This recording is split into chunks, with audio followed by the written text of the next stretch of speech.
Diz assim a palavra de Deus, 1 Coríntios, capítulo 11, do versículo 2 ao versículo 16. De fato, eu vos louvo, porque em tudo vos lembrais de mim, e retendes as tradições, assim como vos entreguei. Quero, entretanto, que saibais ser Cristo o cabeça de todo o homem, e o homem o cabeça da mulher, e Deus o cabeça de Cristo. Todo homem que ora ou profetiza, tendo a cabeça coberta, desonra sua própria cabeça. Toda mulher, porém, que ora ou profetiza com a cabeça sem véu, desonra a sua própria cabeça, porque é como se a tivesse raspado. Porquanto, se a mulher não usa véu, nesse caso, que raspe o cabelo. Mas se lhe é vergonhoso tosquiar-se ou raspar-se, cumpre-lhe usar o véu. Porque, na verdade, o homem não deve cobrir a cabeça, por ser ele a imagem e glória de Deus, mas a mulher é a glória do homem. Porque o homem não foi feito da mulher, e sim a mulher do homem. Porque também o homem não foi criado por causa da mulher, e sim a mulher por causa do homem. Porquanto deve a mulher, por causa dos anjos, trazer véu na cabeça, como sinal de autoridade. O Senhor, todavia, nem a mulher é independente do homem, nem o homem independente da mulher. Porque como provém a mulher do homem, assim também o homem é nascido da mulher. E tudo vem de Deus.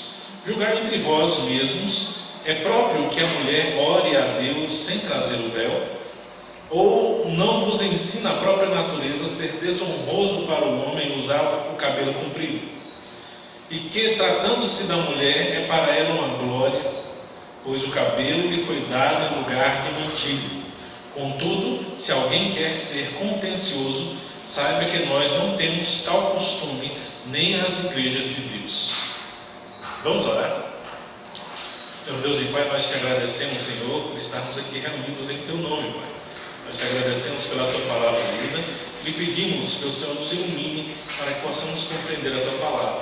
Ó Senhor, nós pedimos por esse período que nós temos passado, por esse período de pandemia, essa quarentena, tanto afastamento, e a oportunidade que o Senhor nos dá agora, não de retornar, mas num paliativo, podermos estar fazendo ainda limitados a alguns cultos, mas pedimos a Tua bênção, Senhor, para que possamos estar tomando as melhores decisões. Pedimos a Tua bênção, porque a doença ainda está por aí, para que nós passemos por ela, que o Senhor esteja abençoando os médicos que têm pesquisado uma vacina contra essa gripe, essa pandemia, Senhor.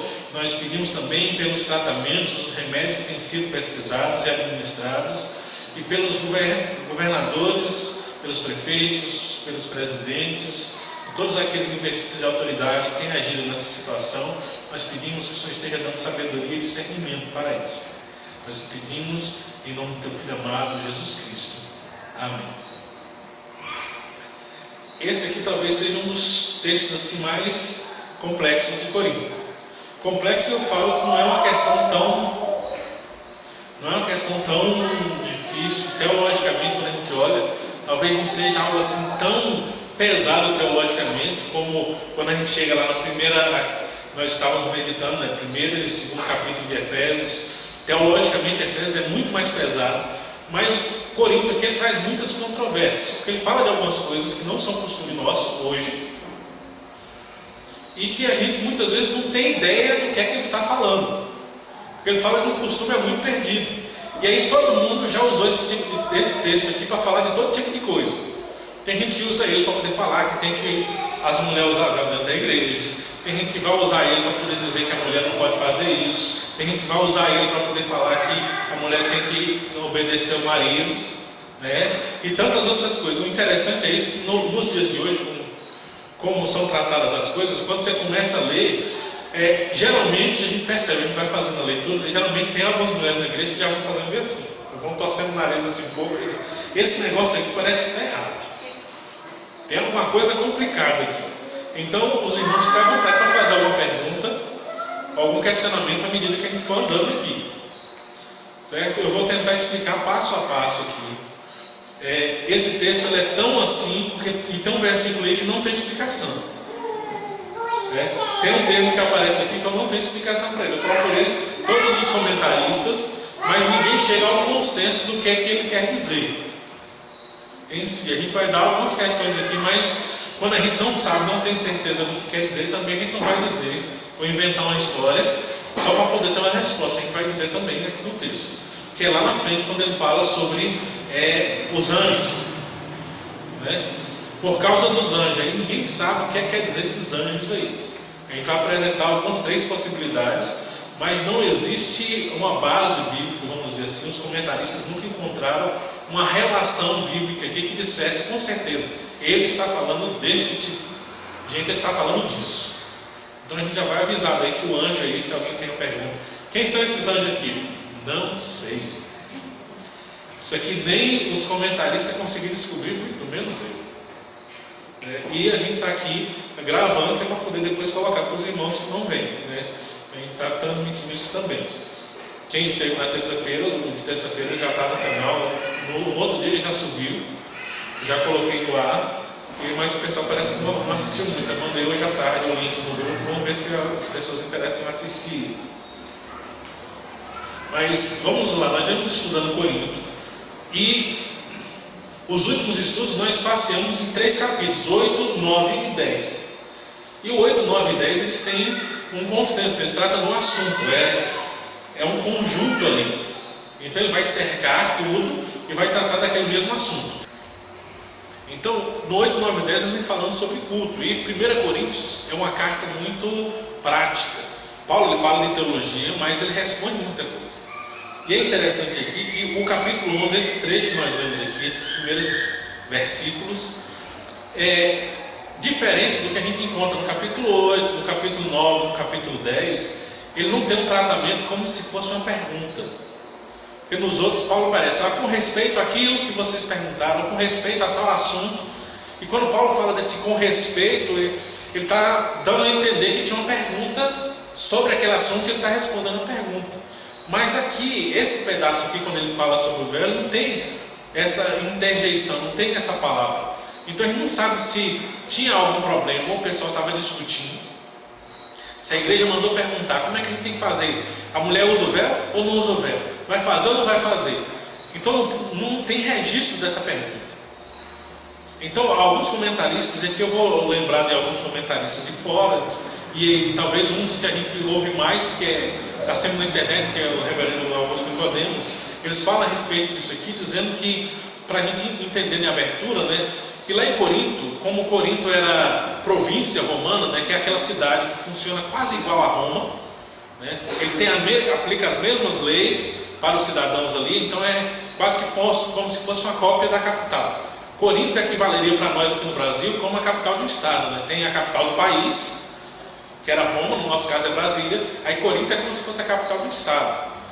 Corinto, Éfeso, ela seria como se fosse assim, Salvador, São Paulo, Rio de Janeiro, são as cidades mais importantes. E por ser cidades importantes, então tudo que acontecia num lugar acontece nos outros, né? A gente vê no Brasil, tudo acontece primeiro, parece que em São Paulo. Qualquer movimento que o pessoal quer fazer, eles fazem em São Paulo. Aí depois de São Paulo ele se espalha para onde? Ele vai espalhar para Minas, Belo Horizonte, Espírito Santo, Salvador, Rio de Janeiro. Então ele vai chegar nas outras capitais, né? Parece que vem primeiro São Paulo, Rio de Janeiro, depois começa a chegar em Salvador e nas demais. Então naquele tempo havia um movimento que era meio que um movimento feminista da época, que era um movimento que estava tentando abolir essa questão do uso do véu. Então a cultura grego-romana, ela tinha um peso muito grande nessa questão do véu e nessa questão da autoridade do marido. Para eles, praticamente, era como se a mulher fosse propriedade do homem. Então a cultura da época realmente ela fazia isso. É interessante que as pessoas falam da Bíblia, né?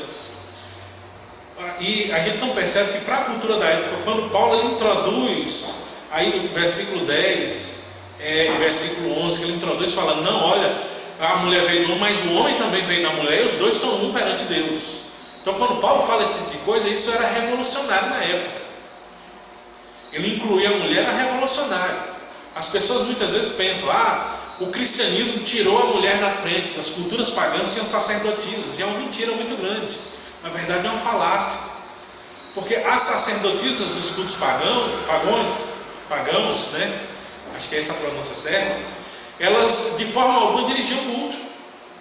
A função da sacerdotisa, quando fala lá, não, é sacerdotisa de Apolo. Aí de vez em quando a gente vê em algum filme romano, um filme antigo assim, falando, tem uma mulher que é sacerdotisa de Apolo, sacerdotisa de Artemis. Essas sacerdotisas, a única função delas era se prostituir dentro do templo.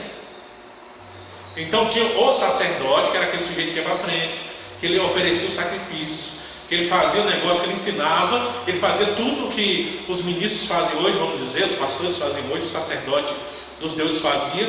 As sacerdotisas, a única função dela era se prostituir no templo. E daí que vem aqueles costumes antigos, né, daquelas dançarinas, né, que eram as ninfas que dançavam, aquelas danças que eram feitas, era tudo uma demonstração, meio que aquelas mulheres passavam ali dançando, e aqueles homens que estavam no culto, ele já sabia, já olhava para elas para poder escolher com qual delas ia se prostituir, prestando culto aos deuses. Era meio que uma vitrine, né? O show era meio que uma vitrine para elas serem escolhidas. E por desconhecimento disso, muitas vezes hoje, o pessoal fica dizendo que no culto pagão a mulher tinha mais vezes. E não tinha. Ela era muito mais objetificada do que hoje. O cristianismo ele vem quebrar isso. E ele vem falando e às vezes até trazendo coisas, né? Porque a gente vai hoje, em muitas igrejas que tem aquele negócio que é chamado de dança litúrgica, né? Das mulheres que ficam lá, aqueles grupos de dança, e tem aquelas roupas geralmente compridas assim, esvoaçantes, né? Que tem aqueles lenços que elas balançam os braços. Tudo aquilo ali, se você for olhar historicamente, é uma imitação das ninfas da cultura grega, que eram as sacerdotisas que se prostituíam no templo. Então, no negócio de imitar, às vezes a gente fica meio fugindo. Então, tinha isso, a cultura era muito fechada. E aí surgiu em Roma um movimento de mulheres que elas estavam se revoltando contra isso. Então, elas não queriam mais, porque tinha a obrigação lá, né, que o marido andava, a mulher tinha que andar atrás. No Japão até hoje isso acontece. Se for no Japão, está o japonês andando, aí 2 passos atrás vem a japonesinha andando. É o quê? Porque a mulher sempre anda atrás do marido. Naquele tempo tinha que andar, tinha que cobrir a cabeça com véu, né? E não podia falar em público. E aí as mulheres começaram a se revoltar. O movimento feminista de Roma começou a se revoltar, e aí elas estavam rasgando os véus. Era mais ou menos assim, que elas chegavam no meio da praça, se revoltavam, todo mundo arrancava o véu e jogava lá e fazia uma fogueira e queimava. Eles faziam esse tipo de movimento. O que é que acontece? Como surge em Roma e Corinto, Roma era como se fosse São Paulo e Corinto era o Rio, né? Tudo que acontece em São Paulo, no outro dia está acontecendo no Rio de Janeiro. Então aconteceu em Roma, aí chega em Corinto. E em Corinto começou o movimento feminista das mulheres que estavam largando o véu. Aí essa notícia chega até Paulo, e aí, por isso Paulo escreve o que ele está escrevendo aqui. Na verdade, Paulo está aqui meio que falando contra um movimento que era um movimento de fora da igreja e que estava sendo absorvido pela igreja de revolta.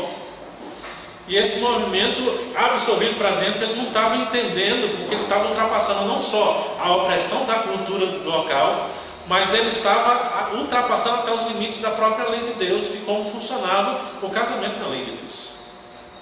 O que é interessante a gente falar que Paulo fala, tem um texto que ele vai dizer, as mulheres fiquem caladas no templo. Mas tem outro trecho que ele fala que a mulher só pode orar com véu. Então quer dizer que a mulher ela participava do culto. Diferentemente do que o pessoal fala, as mulheres participavam do culto. Senão Paulo não estava falando que precisava do véu para poder orar em público. Porque Paulo não está falando aqui de culto doméstico. Ele está falando de culto. A igreja reunida. Então aí ele começa a dar diretrizes para a igreja reunida. Então o que ele está fazendo aqui é justamente combater este movimento. Ele está combatendo esse tipo de ideia que estava entrando dentro da igreja sem os devidos limites, sem estabelecer os parâmetros. Então as pessoas só estavam ouvindo aquilo que estava sendo praticado no mundo e traziam aquilo para dentro da igreja. E vai ser mais ou menos o que vai tocar nós hoje quando a gente estuda, é justamente nesse sentido, de trazer coisas de fora sem a devida filtragem para dentro da igreja. E é precisamente isso que Paulo está atacando aqui, né? Não é à toa que no final do texto, a gente vê lá, ele fala, se alguém costuma ser contencioso, né? Se alguém gosta de ficar discutindo, vocês fiquem sabendo que esse não é o costume da igreja cristã. Eu acho que a gente devia de repente na internet, às vezes, lembrar esse texto aqui para alguns calvinistas. Os nossos irmãos mesmo estão começando a Se alguém tem o costume de ficar discutindo, não é esse o costume da igreja de Cristo. Paulo fala aqui com todas as letras, né? Então vamos lá. O começo do texto, versículo 2.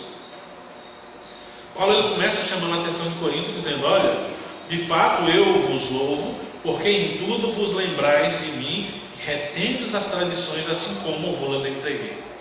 Talvez em nenhum outro lugar, se eu não me engano, o comentarista eles nos dizem que tem só mais um lugar em Corinto em que Paulo fala de louvar os coríntios.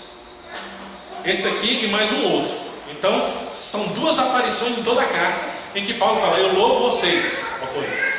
Só que depois que ele fala que eu louvo vocês, aí ele vem com a cajadada, ele vem com a pancada. Então ele vem aqui, ó, eu louvo vocês, de fato eu vos louvo, por quê? Porque vocês têm lembrado de mim e guardais as tradições aqui, assim como vos entreguei. Nós temos o costume de muitas vezes tratar a tradição sempre de uma forma negativa.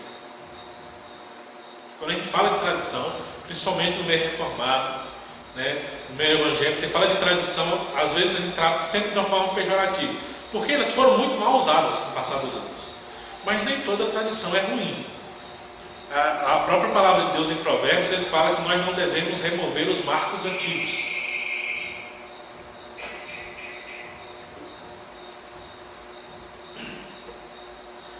E aí Paulo diz: olha, eu estou louvando vocês. Então isso aqui primeiro Paulo está abrindo e dizendo: ó, tem gente que segue ainda as tradições, mas tem uns que não estão querendo seguir. Então ele começa reforçando aqueles que têm praticado bem, né? Ó, eu louvo vocês, eu dou graças a Deus por vocês. Por quê? Porque vocês têm seguido as tradições. Eu ensinei a fazer, vocês estão aí fazendo direitinho, conforme eu ensinei. Isso aqui já era para quem estava fazendo errado, já levantar um pouco a orelha assim, falando: opa, peraí, tem alguma coisa errada. Porque ele sabia que Paulo era contrário àquele tipo de prática que eles estavam fazendo. Mas aí Paulo começa já dessa forma, é uma retórica, né? É para chamar a atenção. Às vezes tem gente que usa isso como uma psicologia reversa, né? Como alguém que eu conheci que chegava na sala, quando a sala era muito bagunceira para dar aula, e começava a dizer que todo mundo era muito comportado. Aí o povo começava a diminuir e ficar todo mundo quietinho. Então Paulo ele começa com os coríntios aqui: ó, vocês são muito bom, para ver se, para acalmar, para depois ele vir com a pancada.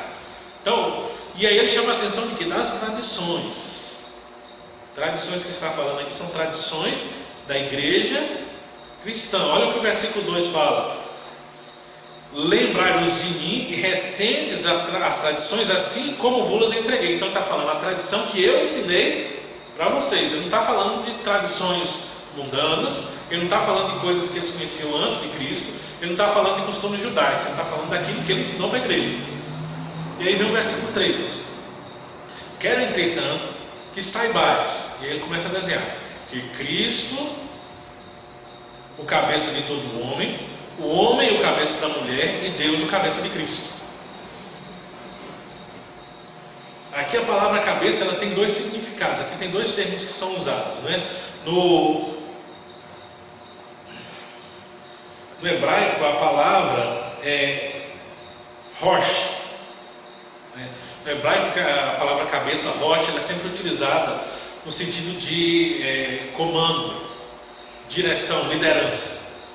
Mas a palavra que é usada no grego, ela tem um sentido de fonte, de onde veio. Então aí ele vai falar do cabeça, ele tem um sentido do cabeça, aquele que está à frente, aquele que lidera, aquele que comanda. Mas no grego a palavra pode ter o sentido também como aquele que começou. De onde vem as coisas? Então começa por aqui. E aí ele vai dizer o que? Ele vai chamar a atenção dizendo que Cristo é o cabeça da igreja. E aí Cristo cabeça da igreja como comandante da igreja, mas também como criador da igreja. Que o homem é o cabeça da mulher. E aí ele vai usar no sentido do comando e também de origem, né? E essa questão de origem com o homem é interessante, porque vai chocar lá na frente quando ele fala que a mulher provém do homem. E aí a gente vai falar sobre isso, né? É porque Adão foi criado primeiro lá no Gênesis. E Paulo vai chamar a atenção do Gênesis. Mas a gente não pode forçar muito a questão de fonte, porque quando ele fala que Deus é o cabeça de Cristo, a gente não pode levar em consideração dizendo que é como se Deus tivesse produzido a Cristo, né? Porque ele existe desde a eternidade.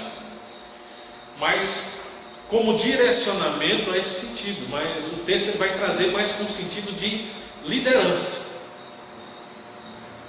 Liderança, mas como ele fala de fonte, a gente vai pensar na liderança como aquele que vai à frente, né? A gente tem que reestruturar o nosso pensamento do líder. Na nossa cultura, o líder ele mudou muito, porque tem muita gente que considera líder aquele que manda os outros fazerem. Nós vivemos em tempo em que o sujeito diz que é líder, mas ele não faz nada. E a Bíblia, ela considera o líder aquele que vai à frente. É mais ou menos o que a gente fala quando vai estudar sobre liderança. O líder não é o sujeito que diz faça isso. Ele vai dizer faça, vamos fazer. Não é alguém que diz vai por esse caminho. Ele chama a pessoa e diz me siga. Então esse sentido de liderança é o sentido bíblico que ele chama a atenção quando Paulo coloca aqui que Cristo é o cabeça da igreja, o homem é o cabeça da mulher e Deus é o cabeça de Cristo. É um sentido de alguém que faz o caminho junto, que vai à frente junto. Quando nós lemos Paulo falando sobre marido e mulher, todas as vezes ele vai lembrar disso, né? Ele sempre trata o marido como o líder, mas como líder do lar ele também é o responsável e também é aquele que tem que proteger. Então ele tem que sempre estar à frente, ele está à frente para conseguir, ele está à frente para conquistar e ele está à frente para proteger. Então a liderança bíblica, quando Paulo chama a atenção aqui do marido no lar, ele tem que atender todos esses propósitos. E aí a gente tem que falar tudo isso, porque se a gente falar só sobre liderança, aí todo mundo já fica assim, não, mas peraí, esse negócio não está muito certo não, está muito machista esse negócio. A gente tem que lembrar, liderança na Bíblia, ela vem acompanhada de uma série de obrigações. E a palavra até fala, né? Quem quiser ser líder, ele vai ter obrigação. Hoje, quando a gente fala sobre casais, né, na nossa geração é importante lembrar, o sujeito, quando fala, o sujeito vai casar, tem que ter responsabilidade, ele tem que assumir a responsabilidade. Talvez por isso tem muita gente que não está casando e quando está casando está separando hoje. Porque o sujeito acha que é só casar, e aí ele vai sair da casa da mãe, e ele chega em casa e a mulher vai continuar fazendo as coisas para ele, igual a mãe dele fazia para ele. Só que ele não tem a capacidade de liderar. E aí depois, quando vem os problemas, há os choques, aí vem as separações, o divórcio, uma série de coisas. Então liderança, ela pressupõe uma responsabilidade. E aí Paulo desenha isso aqui, porque ele coloca uma trilogia aqui, vamos dizer. A liderança de Cristo sobre a igreja, a liderança de Deus sobre Cristo e a liderança do marido no lar com a mulher. Então, lembra aí, ele estava chamando a atenção o quê? Os costumes, qual é a tradição? A liderança. A Bíblia ela fala quem é o cabeça do lar, o marido é o cabeça do lar, conforme a descrição bíblica. O problema é que aquele pessoal que estava com aquelas revoltas, aquele feminismo romano lá, eles estavam entrando para dentro da igreja com o movimento, estavam ultrapassando aquilo que a Bíblia dizia. Também dizia assim, olha, não esquece essa coisa, isso é uma coisa retrógrada, esquece essa parte da Bíblia que fala que o marido é a cabeça do lar, e assume aí a posição e você que tem que comandar. Isso meio se assemelha com o feminismo que a gente tem hoje, né? Que mais do que uma conquista de direito para as mulheres, tem no meio do movimento, talvez a parte mais falante do movimento, a parte que ele não quer direitos iguais, ele quer direitos superiores. Então ele quer extinguir a outra parte. E mais ou menos isso estava acontecendo. Então Paulo chama a atenção trazendo esse exemplo. E no exemplo ele mostra Cristo e Deus como parte do exemplo. Se Deus é cabeça sobre Cristo, e os dois são da Trindade, e a Trindade ela é coexistente, harmônica, então da mesma forma também a liderança do marido ele tem que ser como a liderança da Trindade. E a palavra fala que não tem ninguém maior nem menor. O Pai é igual ao Filho e é igual ao Espírito Santo, os três são Deus. Da mesma forma, com os mesmos pensamentos, com o mesmo poder, não há distinção, mas há uma hierarquia na Trindade que não quer dizer que alguém é maior, mas que funções são distribuídas. E esse mesmo modelo é um modelo que tem que ser aplicado para os nossos relacionamentos. Aí ele vai entrar na questão do véu. E aí, se os irmãos tiverem alguma pergunta, pode falar. Estão entendendo tudo? Então, versículo 4, aí ele vai entrar. Todo homem que ora ou profetiza, tendo a cabeça por perto, desonra a própria cabeça. Toda mulher, porém, que ora ou profetiza com a cabeça sem véu, desonra a sua própria cabeça. porque é como se as tivesse raspado. Aqui tem um desenho cultural da época.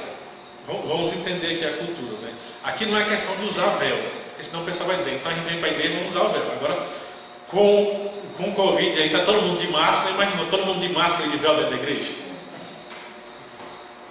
Então não é usar véu, porque tem gente que faz isso, sabe? Os irmãos lá da igreja, da congregação lá, está todas as mulheres todas com os panos na cabeça, né? Todo mundo de véu. Eles usam por causa desse texto.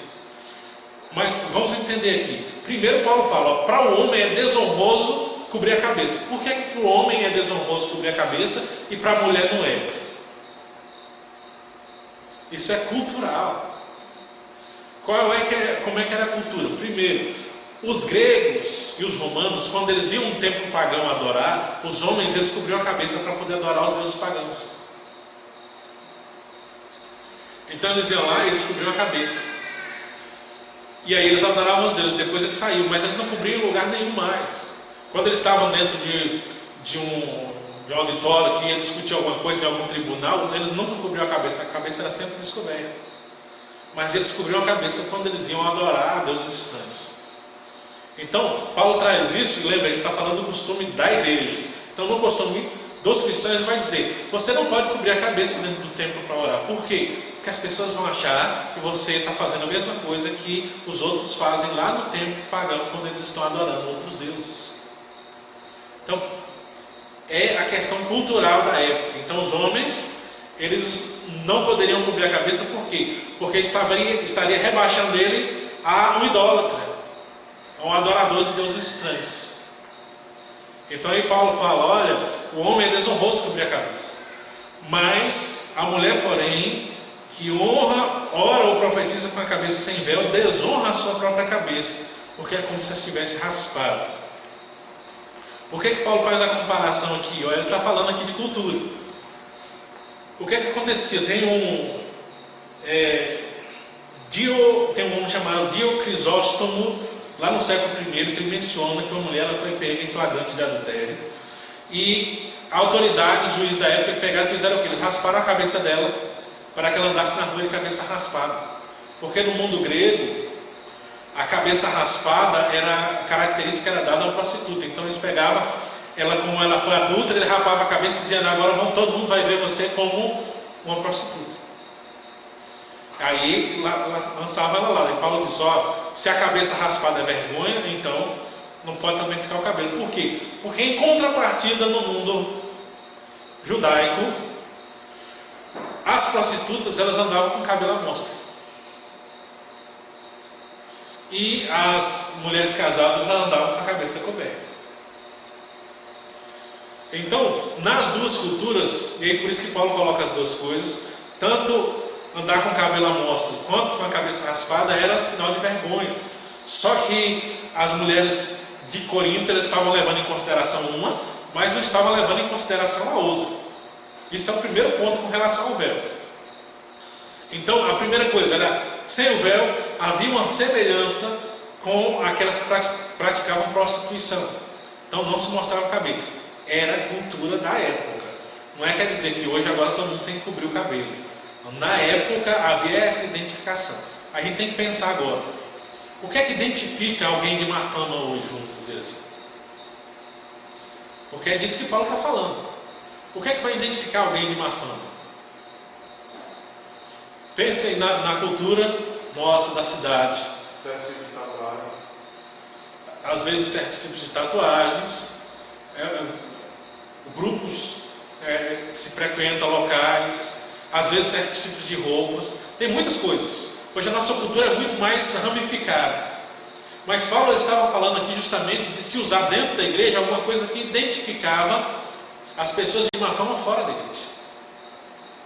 Por isso que ele começa a falar sobre a questão do véu. Esse é o primeiro ponto do véu, no culto do véu. Então a primeira coisa era a identificação. Então Paulo fala, olhe bem, com quem é que você está se identificando. Porque as mulheres que entravam nessa onda, elas estavam assumindo uma identificação diferente. Aqui vai entrar a questão, o tipo de roupa. Né? Tem gente que já sabe, que tipo de roupa eu posso usar, com que roupa eu posso ir para um culto.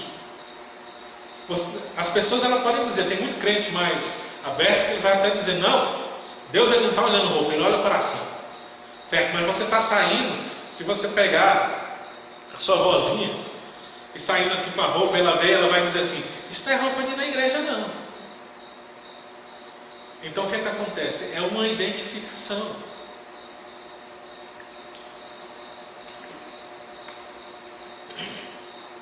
Então a primeira coisa é essa identificação. Então a gente tem que tomar muito cuidado. Aí a gente vai entrar, tem certos tipos de roupa que cristão não deveria usar, porque vai dar maus entendimentos, né? Tem certos tipos de coisa que o cristão não deveria usar, dependendo de onde ele está, vai dar maus entendimentos. Tem certos lugares que o cristão não deveria frequentar, porque vai apontar para coisas erradas, vai dar entendimentos errados. Então essa é a primeira coisa, né? Então era vergonhoso para a mulher raspar a cabeça, e também era vergonhoso não usar o véu, e aí aquele movimento não estava levando em consideração isso, trazer esse movimento para dentro da igreja. Versículo 6: portanto, se a mulher não usa véu, nesse caso que raspe o cabelo, mas se lhe é vergonhoso tosquear-se ou raspar-se, cumpre-lhe usar o véu. Porque na verdade o homem não deve cobrir a cabeça, por ser ele a imagem e glória de Deus, mas a mulher é glória do homem. A gente tem que prestar bastante atenção aqui no versículo 7, né? Porque ele vai dizer, olha, o homem é a imagem e glória de Deus. Só que ele fala, a mulher é glória do homem, só que ele não fala que a mulher é a imagem do homem. Porque Paulo está dizendo aqui, nós somos imagem e semelhança de Deus. Agora, vamos pensar na cultura de Paulo, quando ele fala que a mulher é a glória do homem. É algo que vem até hoje, né? Pense bem, se você não vê isso, não é algo que talvez seja muito falado, mas se o sujeito é casado e a mulher dele anda frequentando determinados locais que as pessoas consideram que são de má fama, na cidade ele começa a ficar falado. Por quê? Porque a mulher dele tem determinado lugar. Isso não acontece hoje? Imagina no tempo de Paulo. Então, quando ele fala que a mulher é a glória do homem, ele está dizendo o quê? Ele está dizendo que a imagem de um está ligada à imagem do outro. Como um casal, a forma como eles andam, a forma como eles se portam, ele vai demonstrar um bom relacionamento ou um mau relacionamento. Se são pessoas que se submetem às leis de Deus ou se não se submetem às leis de Deus. Então, a atenção que Paulo chama é isso. Por quê? Porque ambos são imagem e semelhança de Deus, mas no relacionamento há algo que foi colocado. E aqui Paulo ele vai começar a lembrar lá de Gênesis. Quem lembra lá de Gênesis 2? Vamos abrir a Bíblia lá em Gênesis 2.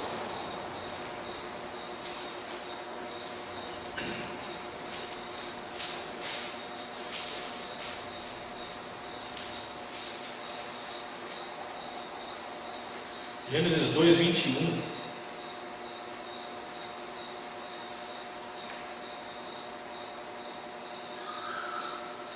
O 21 fala que Deus fez cair pesado sono sobre o homem e tomou uma de suas costelas e fechou o lugar com carne. Então Paulo está lembrando do ato da criação, né? Deus poderia ter criado, como criou todos os demais animais, ter criado homem e mulher de uma vez. Mas por que Deus escolheu fazer em etapas? É porque ele criou o homem, depois pegou o homem, tirou a costela e criou a mulher. Tudo na Bíblia tem um objetivo. A primeira coisa era demonstrar a necessidade do relacionamento. Então não é para dizer que a mulher vem depois, que é menor. Que aí as mulheres já vão dizer, não, a mulher vem depois porque o homem foi o protótipo, da mulher o produto final. Então está melhor acabado. Né? Você pode usar, mas a questão é o relacionamento. Ele tinha que demonstrar a solidão de Adão e depois demonstrar que ele traz aquilo que era necessário para Adão e mostrar a necessidade que um tem do outro. Então é uma correlação. Por isso é criado dessa forma. Não é para dizer que vem depois ou que é menor, mas para mostrar que o homem sozinho ele não é nada. O que ele diz? Adão estava ali, ele governava o mundo, mas ele diz, não, se lhe achava uma auxiliadora que lhe fosse idônea. Na verdade, Deus está valorizando a criação da mulher aqui. Ele está dizendo, não, ó, tá vendo? Não tem ninguém. Espera aí que eu vou fazer algo especial para você. Aí ele vai lá e cria a mulher. Então é uma demonstração de que o homem, ele precisa, ele necessita.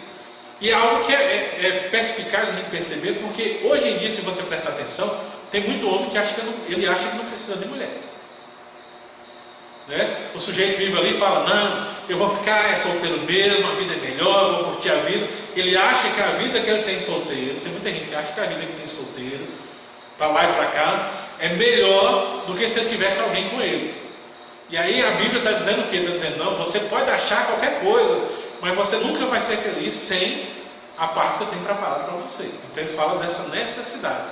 É por isso que também, talvez a gente tenha que ver que é muito mais fácil você encontrar mulheres que depois que casam ou ficam viúvas, elas passam muito tempo e não procuram outro relacionamento.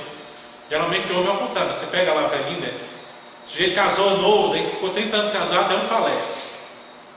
O que é que acontece? Se for homem, ele vai casar de novo. Normalmente todo homem casa de novo. Ele não aguenta ficar sozinho. Depois que ele aprendeu que é bom, ele não aguenta ficar sozinho. Mas a mulher não. A mulher muitas vezes ela não precisa, ela não casa de novo. Por quê? Porque ela fica bem melhor. Por quê? Porque Deus está demonstrando aqui para o homem, ensinando para o homem, você precisa. A mulher talvez nem tanto. Né? Então a mulher tem um sentido diferente disso. Então a mulher é criada depois para mostrar o quê? Para mostrar para o homem que ele precisa. Que ele não vai encontrar em nenhum outro lugar, porque ele vai encontrar na mulher que Deus criou ela para isso. Deus colocou ali mostrando, ó, é a companheira que eu fiz para você. E Deus demonstra essa responsabilidade. Só que aí a gente vai lá no versículo 23. E disse o homem, essa afinal é osso dos meus ossos e carne da minha carne, chamar-se-á varão, porquanto do varão foi tomado. Por isso deixa o homem pai e mãe e se une à sua mulher, tornando-se os dois uma só carne. Então o homem viu e disse, não, essa afinal é aquilo que estava esperando, é osso do meu osso e carne da minha carne. Eu acho interessante o doutor Dalton Lourenço falando aqui sobre esse texto aqui. Que ele vai falar, ó, o que é que Deus está fazendo? Isso aqui é engenharia genética. Por que ele tirou na costela? É porque na costela é onde tem células tronco. Que ele pode fazer qualquer célula. Então ele fez uma clonagem, uma engenharia genética aqui e criou a mulher. Então ele mostra essa necessidade. Paulo vai lembrar disso aqui. Ele está trazendo lá para trás, dizendo, ó, como é que foi a criação? Como é que foi a demonstração de Deus? Mas aqui eu não posso sair daqui de Gênesis sem a gente olhar lá em Gênesis 3 primeiro.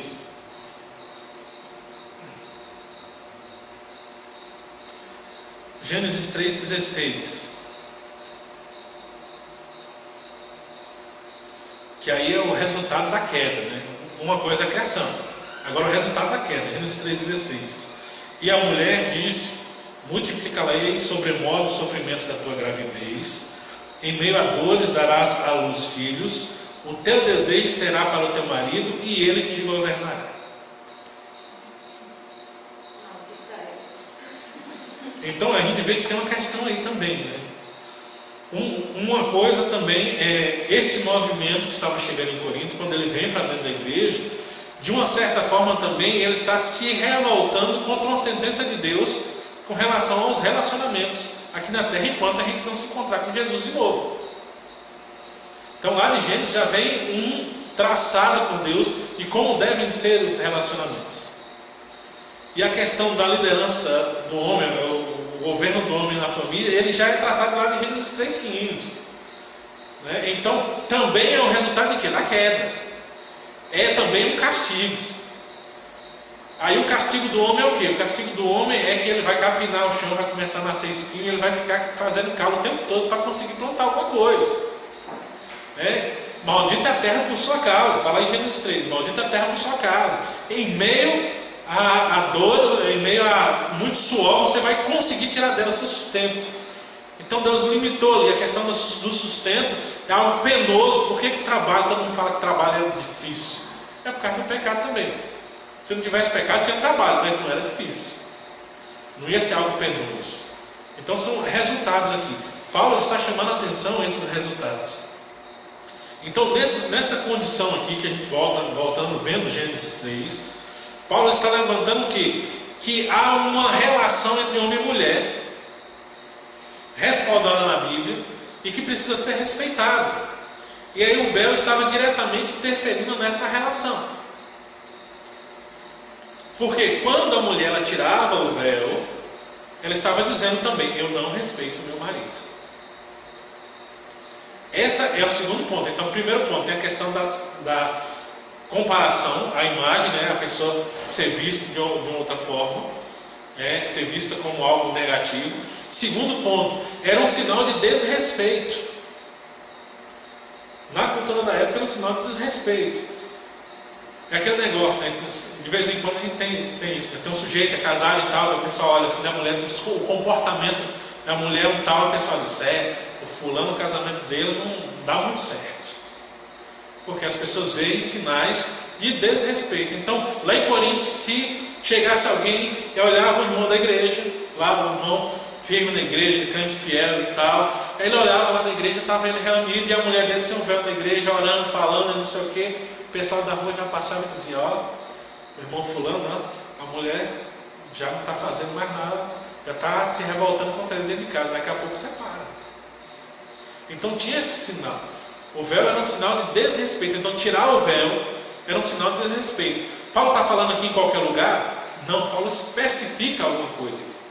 A especificação de Paulo era o lugar de culto, era a hora da oração, a hora que a mulher ia se pronunciar. Porque se ela se pronunciava sem o véu, ela estava dizendo que ela era contrária. Ali mais ou menos as pessoas iam entender assim: ela tira o véu e vai orar. Aí o pessoal começava a entender: não, isso aí que ela está orando, ela tirou o véu porque o marido dela não concorda, então ela está indo contra o marido. Quando ela estava com o véu, as pessoas entendiam que havia uma harmonia dentro de casa, e era demonstrado naquilo que falava. Então o pessoal entendia que o que era falado era tudo de comum acordo. Lembra lá de Ananias e Safira? Eles erraram, mas erraram como acordo. Marido e mulher, os dois, ninguém desmentiu ninguém. Era mais ou menos isso. Então o casal era unido. Ananias e Safira foram unidos para morrer. Mas era demonstração de união. Quando tirava o véu, era demonstração de quebra. Então não está fazendo parte. Mais à frente, Paulo vai tratar disso aqui. Ele vai tratar já não da oração, que aí era o que era a consequência dessa questão do véu aqui, que estava acontecendo em Corinto. Que as mulheres elas não só estavam tirando o véu, como na hora do estudo, né, elas começavam a discutir, e aí quando o marido dela ia lá e ia defender uma posição teológica, os ensinamentos, aí a mulher ia para o outro lado e começava a debater contra o marido dentro da igreja. Aí começavam os dois a brigar. Eu acho que tem que ser assim, não, tem que ser desse jeito. E ficavam. Então, aí Paulo depois vai tratar essa questão da discussão, que é a questão da autoridade, que é lá na frente quando ele fala, aquele mais sério que ele vai dizer para as mulheres ficarem caladas. Mas ele está falando justamente daquelas discussões. Aqui está falando: se você vai orar, mantenha o véu. Por quê? É um sinal de que há harmonia no casal. Tirar o véu é um desrespeito e vai trazer pensamentos errados sobre o cônjuge, sobre o outro lado. E aí ele vem demonstrando, né? Versículo 7: o homem deve cobrir a cabeça por ser a imagem e glória de Deus, mas a mulher a glória do homem, porque o homem não foi feito da mulher, e sim a mulher do homem. Versículo 9: porque também o homem não foi criado por causa da mulher, e sim a mulher por causa do homem, porquanto deve a mulher, por causa dos anjos, trazer véu na cabeça como sinal de autoridade. Alguns textos vão falar sinal da autoridade, sinal e autoridade, um sinal de autoridade é o que nós temos aqui. Aqui é onde eu entrei. Quem são esses anjos? Essa aqui é que não tem resposta. Não sei quem são esses anjos. Nenhum comentarista chega à conclusão. Quando aparece nesse sentido, dentro da igreja, a palavra anjo, ela tem duas possibilidades. Podem ser anjos mesmo, né? Que é baseado naquele pensamento do Salmo, né? Os anjos do Senhor acampam-se ao redor daqueles que os temem nos livra. Então a questão da visão angelical sobre a igreja, e como anjo pode ser a história do mensageiro da igreja também. Então, por causa dos anjos, quer dizer, por causa das autoridades, por causa dos pastores, por causa dos apóstolos, esse sentido ele pode entrar, mas ninguém chega a conclusão nenhuma. É uma questão de, tem alguém que está olhando. A gente não sabe se é anjo ou se é gente, mas a demonstração do véu vai mostrar que aquela mulher não está sujeita à autoridade. Então Paulo chama a atenção aqui no versículo 10, final do versículo 10, que o véu era um sinal de autoridade. E esse que era o principal problema aqui. O véu como sinal de autoridade. Então não usar o véu era desrespeito à autoridade. O uso do véu era respeito à autoridade. Então, por isso que Paulo faz a recomendação da questão do véu. E aí, o versículo 11, tem que passar aqui o 11 e 12, para poder amenizar um pouquinho, né? Porque acho que as mulheres já estão todas aí meio coçando os dedos, porque o negócio está falando aqui que a mulher foi criada por causa do homem, não o homem por causa da mulher, todo aquele negócio. Mas aí o versículo 11 vai dizer: no Senhor, todavia, nem a mulher independente do homem, nem o homem independente da mulher. Porque como provém a mulher do homem, assim também o homem é nascido de mulher, e tudo vem de Deus. Então ele vai dizer, ó, tem todo a métrica lá da criação, mas é o estabelecimento do relacionamento segundo o ensino bíblico, né? É a questão do lar e as responsabilidades, não é a questão de quem é maior ou menor, mas as funções diferentes de homem e mulher dentro do lar. Mas ele vai dizer, nenhum é independente do outro. Então, nem a mulher é independente do homem, nem o homem é independente da mulher. E aqui nesse sentido, na cultura de Paulo, onde eles estavam inseridos ali em Corinto, o véu era um sinal dessa amarração, dessa união. Aí por isso Paulo vai dizer, então a mulher deve ficar com o véu. Vamos pensar hoje, o que é sinal hoje da união, do casamento? O que é que simboliza, o que é que demonstra, o que é que as pessoas olham assim e veem como sinal do relacionamento marido e mulher hoje? Que é visível. Não pode falar mais alto, senão não sai aqui no vídeo. Não pode falar. A aliança. Um dos sinais é a aliança. Então o que é que o sujeito? Todo mundo casa. Quando vai casar, qual a primeira coisa que tem que preocupar? Tem que ter aliança. Tem que colocar a aliança no dedo, né? Tanto é um negócio que inventaram aquela aliançazinha de prata, né? Que o sujeito, quando está ali querendo dizer que está querendo compromisso, mas ainda não vai, aí ele compra aquela aliança de prata e dá para a menina, né? Não vale nada. O negócio é o seguinte: você vai fazer o negócio certo, já vai direto. Jane sabe ali, né? Quando foi a primeira aliança, já foi a que está no nosso dedo até hoje. Ela vai direto para definitivo. Aí se você vê um casal que usa aliança, né, que tem casal que o cara fica colocando desculpa, não, que isso, que aquilo, não é um casal que usa aliança. Se um dia você vê e a pessoa está sem aliança, o que é que você vai pensar? Qual é o primeiro pensamento que vem à cabeça? Separou. Esse era precisamente o que acontecia em Corinto com relação ao véu. Então o pessoal chegava, chega a mulher na igreja sem o véu, o que é que o povo vai pensar? Separou. Brigou com o marido. Saiu de casa. Tudo isso era pensamento. Então, por isso a recomendação de Paulo com relação ao véu, ele tem a ver com essa aliança, com esse ajuntamento. É a questão de reconhecer o relacionamento, né? Porque o que aconteceu com aquelas mulheres que estavam queimando o véu na praça lá, elas não queriam se submeter e estavam se largando os maridos. Não quero mais casamento, esquece isso aí. Para as mulheres gregas, para as mulheres romanas, era um negócio que era até justificado, você pensar, né? Porque o sujeito lá em Roma era assim, o sujeito ele era casado, tinha filho com a mulher, mas muitas vezes tinha caso, e no caso de Roma não era nem caso com outra mulher, né? Às vezes era caso com uma, que o homossexualismo lá era espalhado, então o sujeito tinha os casos românticos lá, e isso era coisa que todo mundo sabia, era assim aberto, não era escondido não. Então o sujeito ele vivia na esborne e aí chegava em casa. Aí essas mulheres começaram a largar os maridos. Agora, quando vem para dentro da igreja, os cristãos instruídos ali por Paulo, as tradições que Paulo vem falando no começo, homens que estão falando, não, você tem que ser fiel, marido de uma só mulher, tem que cuidar do lar, tem que ser respeitoso, tem que, ele vai dizer lá que você tem que amar como a própria carne, tem que ser como Cristo pela igreja. Aí as mulheres trazendo esse mesmo movimento para dentro, o que era? Era algo completamente impensado. Para as outras lá tudo bem, que o sujeito não valia nada. Mas dentro da igreja, depois que o sujeito já tinha abandonado todos aqueles malefícios, aquelas coisas todas, já tinha ficado tudo para trás. Ele já estava transformado, já tinha abandonado todos aqueles costumes. Já o tratamento dentro de casa já era outro. Isso nós estamos falando em termos de conversões verdadeiras, né? A gente tem ali o começo da igreja de Corinto. É claro que tinha aquele pessoal bagunceiro lá no meio da igreja também. Então esse movimento já não cabia ali, por quê? Porque era um movimento que ele cobrava de ambos os lados. A responsabilidade do relacionamento era cobrada dos homens também, do mesmo jeito dentro da igreja. Aí a gente tem que pensar, o véu não poderia sair ali, por quê? Porque era ser contencioso. A mulher não usar o véu era aquilo que Salomão fala lá, ó, é melhor o sujeito dormir do lado de fora, na beira de uma cobertura, do que ficar dentro de casa com uma mulher rixosa, né? A mulher que fica gotejando, tá sempre repetindo. É esse tipo de coisa que Paulo está falando aqui. O desuso do véu, tirar o véu da mulher em Corinto, era demonstrar que ela era uma mulher contenciosa, alguém que ficava ali. Se no meio do povo todo mundo olhava que podia chamar a atenção, ela tinha coragem de fazer aquilo, o que é que ela não fazia dentro de casa?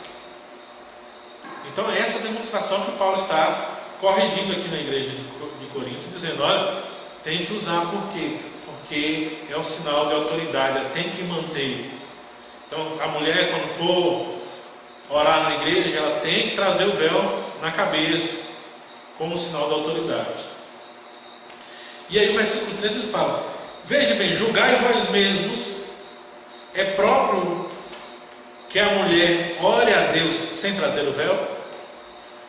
Aí depois que ele já lembrou de Gênesis, ele já lembrou de todo aquele ensinamento sobre o relacionamento cristão, e aqui vai lembrar que Paulo está falando aqui, lá atrás ele falou sobre relacionamento marido e mulher, né? A gente lembra que a gente estudou nos capítulos anteriores, ele fala um pouco sobre isso.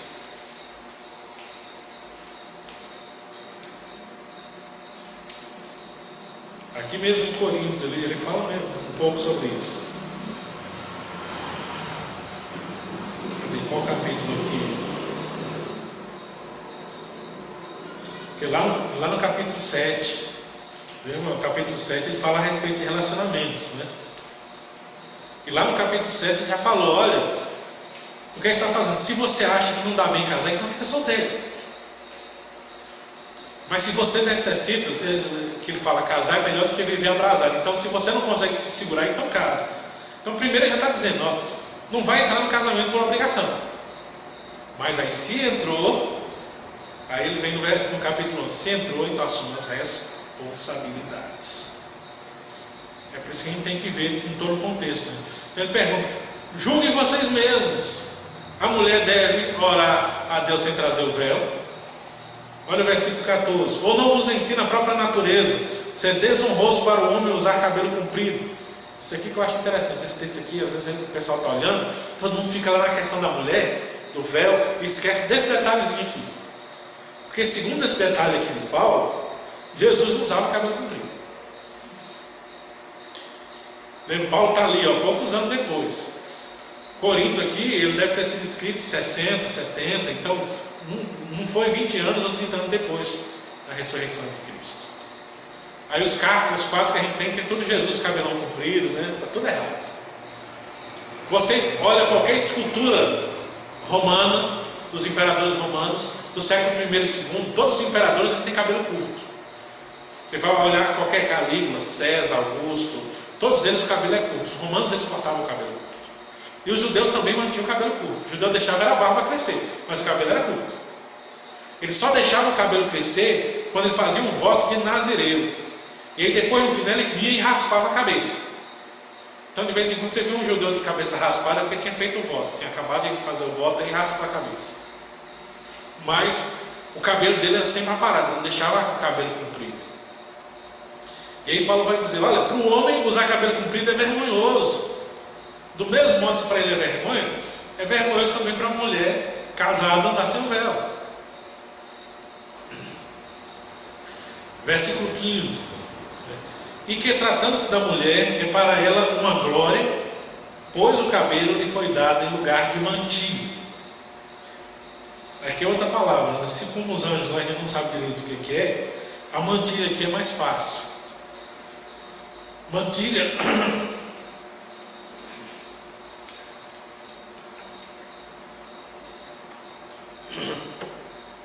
começo não é a palavra que Paulo usou, isso aqui é uma tradução.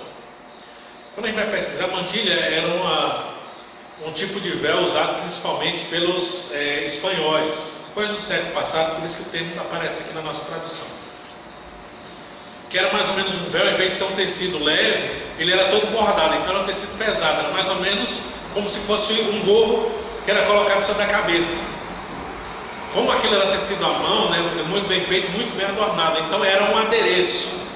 A mulher vinha e colocava aquela mantilha, que era uma decoração, né? Vai ser mais ou menos aí, o uso dela é mais ou menos a mesma coisa que a Thelma faz com esses laços que ela coloca na cabeça.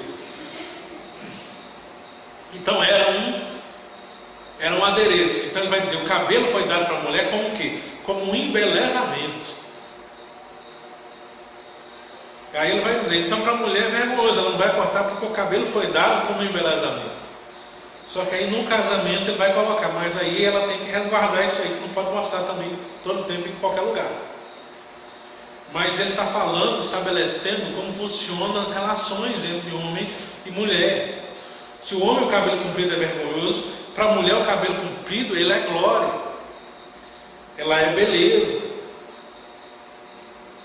ela é algo que traz para ela valor. E aqui Paulo ele traz aqui nesse versículo o último princípio que ele apresenta aqui, né? Que é o seguinte, Paulo também está falando, quando ele fala a respeito do véu, da diferença entre homem e mulher. Porque nos dias de hoje, uma das coisas que mais está sendo atacada é justamente isso. Ele só fica, homem e mulher são iguais. São iguais. Não, homem e mulher têm direitos iguais. Agora a Bíblia fala muito claramente que homem e mulher são diferentes. O povo não quer aceitar, mas são. E a beleza está justamente em serem diferentes. Então a diferença é que é a beleza da coisa. Então homem e mulher são diferentes. E nesse negócio de ser igual tem se esquecido. E aí muitos saudosos vão falar dos tempos antigos, né, das diferenças realmente entre homem e mulher, dos cavalheirismos, de todas as outras coisas mais. São coisas que chamam a atenção. Hoje em dia a gente vê muitas mulheres masculinizadas e muitos homens afeminados. Nós temos uma geração que está se perdendo muito nisso. E Paulo está chamando a atenção da igreja nisso aqui, dizendo, a beleza que Deus criou vocês foi serem diferentes. E ele ressalta o véu dizendo para a igreja deve sempre observar que tem que valorizar as diferenças que existem entre homens e mulheres dentro do reino e dentro da igreja. Não pode tratar todo mundo do mesmo jeito. Por quê? Porque tratar todo mundo do mesmo jeito, ele chega a ser algo prejudicial. Você tratar a mulher exatamente igual ao homem, você está, na verdade, prejudicando ela. Porque ela tem direitos. Ela tem situações em que ela tem que ser tratada diferente. E é isso que Paulo chama a atenção. Quando Paulo evoca aqui a questão do relacionamento homem e mulher, ele vai falar sobre isso. Ele vai falar sobre aquilo que ela falava antigamente, né, do sexo frágil, que as pessoas hoje querem rejeitar. Mas é justamente dizer, não, eu lembro que estava assistindo a pregação de um pastor, eu não me lembro o nome dele. Ele falando lá na Bíblia fala que você deve honrar, você deve cuidar da sua mulher. Aí o sujeito fala, não, você está muito gordo, você tem que fazer exercício para emagrecer. Ele fala, não é isso que a Bíblia fala, não. A Bíblia está falando, se ela precisa emagrecer, então você vai andar com ela, vai fazer com ela. Então é o cuidado, a questão de zelar. Esse zelo é importante. Igual que assim, eles falam, pastor, a respeito da queda lá. A sentença que foi dada foi diferente para os dois, para a mulher e para o homem. E não adianta um falar e um reclamar da situação do outro. Porque você vê que para o homem a sentença que foi dada que da terra tem que suar para obter o alimento. Para a mulher ele sentir muita dor e ser dobrada a dor. Então é uma sentença diferente. Então, o que é que Paulo traz aqui? Que Paulo evoca Gênesis para poder dizer o quê? A gente tem que, como igreja, manter as diferenças. E aí ele vai passar até para os relacionamentos internos, né, do lar.